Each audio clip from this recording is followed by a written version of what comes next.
Hi, everybody. Well, tonight I'd like to read to you from the Message version of the Bible from Luke chapter 14, verses 7 through 14. Jesus went on to tell a story to the guests around the table. Noticing how each had tried to elbow into the place of honor, he said, "When someone invites you to dinner, don't take the place of honor. Somebody more important than you might have been invited by the host. Then he'll come and call out in front of everybody, 'You're in the wrong place. The place of honor belongs to this man.' Red-faced, you'll have to make your way to the very last table, the only place left. When you're invited to dinner, go and sit at the last place. Then, when the host comes, he may very well say, 'Friend, come up to the front.' That will give the dinner guests something to talk about. What I'm saying is, if you walk around with your nose in the air, you're going to end up flat on your face. But if you're content to be simply yourself, you will become more than yourself." Then he turned to the host. "The next time you put on a dinner, don't just invite your friends and family and rich neighbors, the kind of people who will return the favor. Invite some people who never get invited out, the misfits from the wrong side of the tracks. You'll be and experience a blessing. They won't be able to return the favor, but the favor will be returned. Oh, how it will be returned at the resurrection of God's people."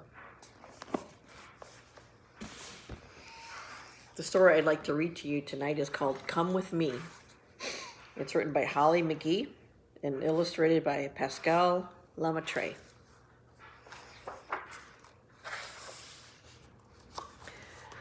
All over the world, the news told and retold of anger and hatred, people against people, and the little girl was frightened by everything she had heard and saw and felt.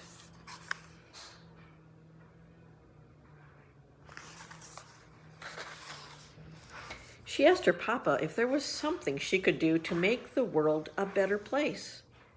Her papa said, "Come with me."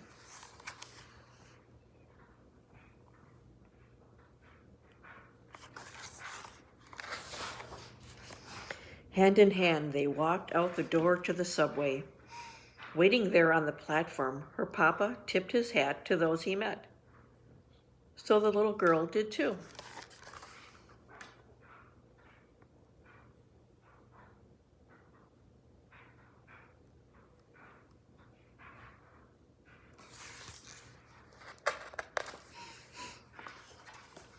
They rode the train through the tunnels underground.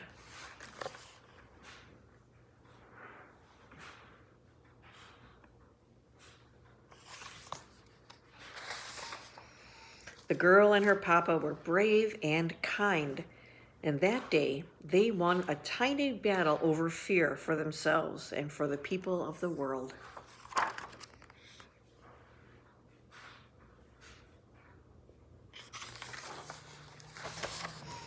The news kept telling of anger and hatred, and the little girl asked her mama what she could do to make the world a better place. Her mama said, "Come with me."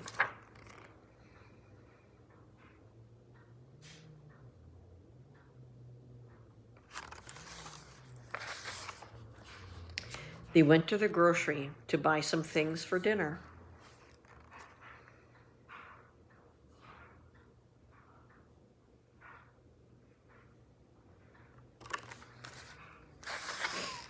Because one person does not represent a family or a race or the people of a land.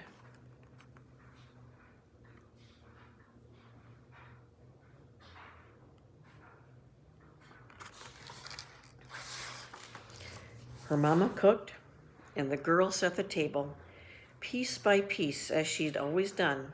Plate in the middle, knife and spoon to the right, fork on the left, napkin by its side, water glass.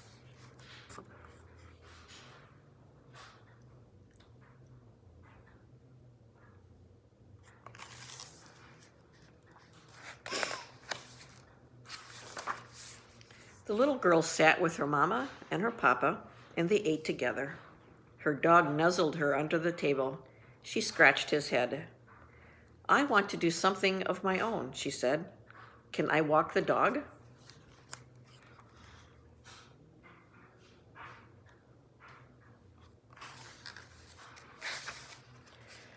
Her parents looked at each other, and they looked at their child.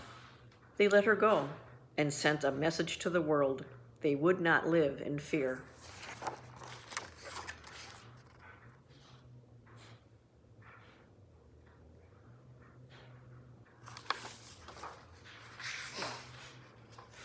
And when the little girl opened the door, the boy across the hall opened his door too.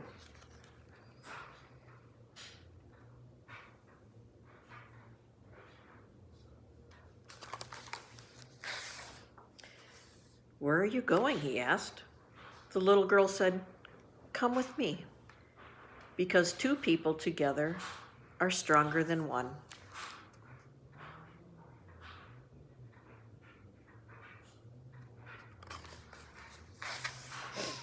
The girl, the boy, and the dog were happy to be out.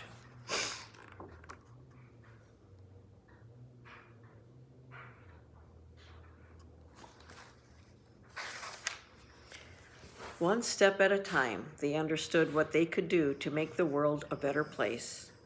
They could go on.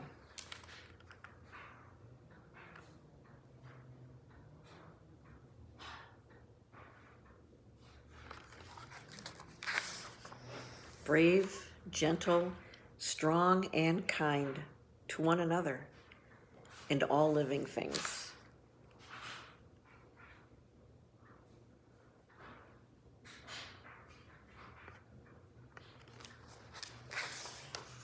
As tiny as it was, their part mattered to the world.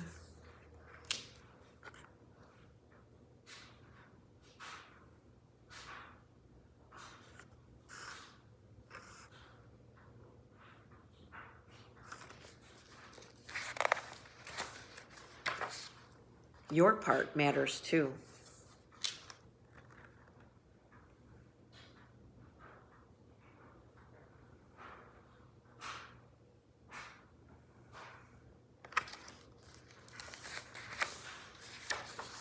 Come with me.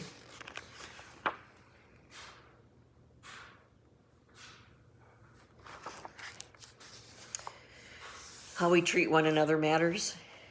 Jesus told us many times in many different ways that how we treat one another matters.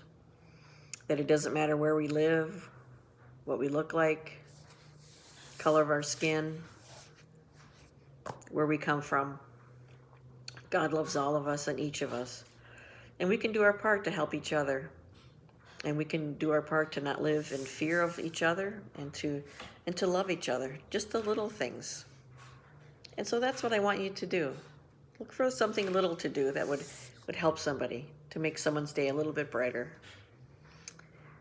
That's what Jesus would want us to do tonight. But sleep in peace. You know why? Because God is awake. Good night.